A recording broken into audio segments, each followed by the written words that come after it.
Jhalawar district जो कि राजस्थान के अंदर है।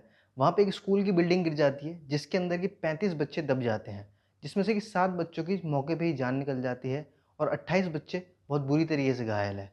और ये सब होने के बाद हमारी सरकार उन बच्चों की कीमत सिर्फ़ 2 लाख रुपए लगाती है। जिस माँ का बच्चा मरा है उस माँ से जाके पूछो, वो इन 2 लाख रुपए का क्या करेगी? क्या ये 2 लाख रुपए उस माँ को उस सदमे से बाहर निकाल देगा? क्या ये 2 लाख रुपए उस माँ को वो खुशियाँ दे पाएगा जो वो बच्चा देता था? क्या ये 2 लाख रुपए उस परिवार की खुशियाँ लौटा पाएगा, जो वो बच्चा वहाँ पे हमेशा देता था। मगर हमारी एडमिनिस्ट्रेशन और गवर्नमेंट का बस एक छोटा-सा रूल है कि कुछ भी घटना हो जाए, कुछ भी हो जाए, तो कुछ पैसे बाँट दो, सबका मुँह बंद हो जाएगा। सब कुछ दिनों में शांत हो जाएँगे। यही है बस एक टेक हमारी गवर्नमेंट का। कोई भी हादसा हो जाता है, कुछ पैसे बाँट दो, गरीब लोग हैं, भूल जाएँगे, कुछ दिनों के अंदर सब नॉर्मल हो जाएगा। बस यही एक्शन है हमारी गवर्नमेंट, एडमिनिस्ट्रेशन इन सब की तरफ से।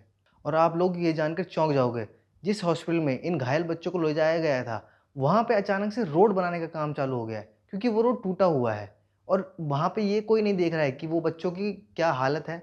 उस हॉस्पिटल के अंदर वो सारी फैसिलिटीज़ हैं या नहीं जो उन बच्चों को चाहिए।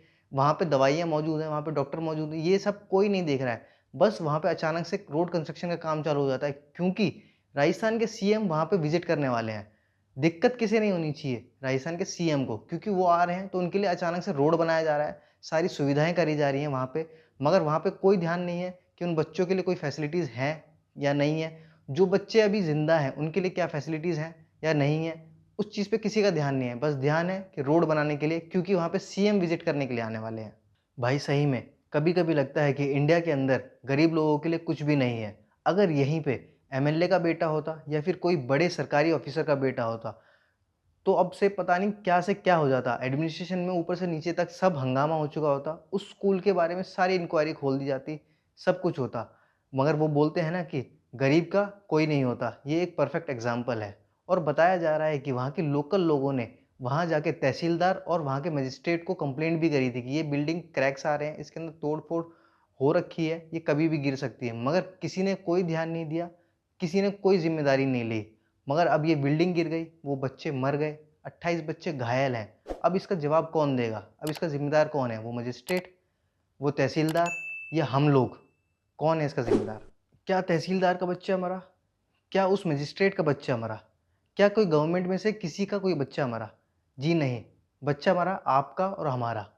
इसके पीछे किसकी लापरवाही है? इसके पीछे किसकी ज़िम्मेदारी है? आइए जानने की कोशिश करते हैं, समझने की कोशिश करते हैं कि इसके अंदर हुआ क्या है और कैसे हुआ है। जब ऐसी कोई घटना होती है जिसके अंदर किसी की जान चली जाती है, तो हम लोग बहुत से नारे लगाते हैं गवर्नमेंट के खिलाफ, वहाँ के ऑफ़िसर्स के खिलाफ और भी बहुत सारी चीज़ें करते हैं। मगर कुछ दिनों बाद हम जैसे लोगों का गुस्सा शांत हो जाता है, सारी चीज़ें नॉर्मल हो जाती हैं, हम अपनी ज़िंदगियों के अंदर वापस चले आते हैं और इसमें किसी को कोई फ़र्क नहीं पड़ता। ना किसी एमएलए को, ना किसी सीएम को, ना वहाँ के प्रधान को, ना वहाँ के मजिस्ट्रेट को, ना वहाँ के तहसीलदार को। बस होता क्या है कि इन लोगों को पता है कि ये गरीब लोग हैं, कुछ दिनों के अंदर शांत हो जाएँगे और ये हमारा क्या ही बिगाड़ लेंगे। और जब ज़रूरत पड़ेगी तो कुछ पैसे दो, ये सब लोग हमारे आगे-पीछे घूमने के लिए आ जाएँगे। मगर हम लोगों को समझना होगा कि हमें किस चीज़ की ज़रूरत है। हमें अच्छे स्कूल चाहिए, हमें अच्छे रोड चाहिए, हमें अच्छे हॉस्पिटल चाहिए या फिर हमें अपनी जाति का एमएलए चाहिए, हमें अपनी जाति का प्रधान चाहिए, हमें अपनी जाति का सीएम चाहिए, हमें अपनी जाति का मजिस्ट्रेट चाहिए, हमें अपनी जाति का तहसीलदार चाहिए। ये सब लोग अपनी जाति से ऊपर उठना पड़ेगा हमें, क्योंकि इस हादसे के अंदर जिन पेरेंट्स के बच्चों की जान गई है, ये आपकी जाति वाले लोग कुछ नहीं कर सकते उसके अंदर। ना वो आपको वो बच्चा ला के देंगे, ना उस फैमिली को कोई भी सहूलियत दे सकते हैं।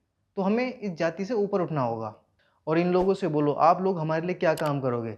आपका मुद्दा होना चाहिए कि हमारे रोड चाहिए, हमें हॉस्पिटल चाहिए, हमें बढ़िया स्कूल चाहिए। अगर ये आपके मुद्दे होंगे, तो ही आपको आगे जाके ऐसे हादसों से डील नहीं करनी पड़ेगी, ऐसे हादसे रुक जाएँगे। मगर वो बोलते हैं ना कि जैसे ही इलेक्शन आते हैं, तो हमें अपनी जाति याद आ जाती है, हमें अपना धर्म याद आ जाता है। हमें सब चीज़ भूल जाते हैं कि हमें अच्छे हॉस्पिटल चाहिए, हमें अच्छे रोड चाहिए, हमें अच्छे स्कूल चाहिए, हमें अच्छी फैसिलिटीज़ चाहिए।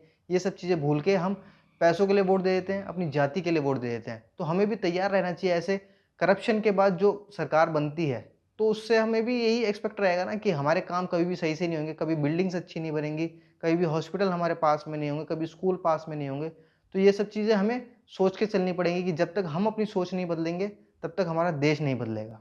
तो सोच बदलो।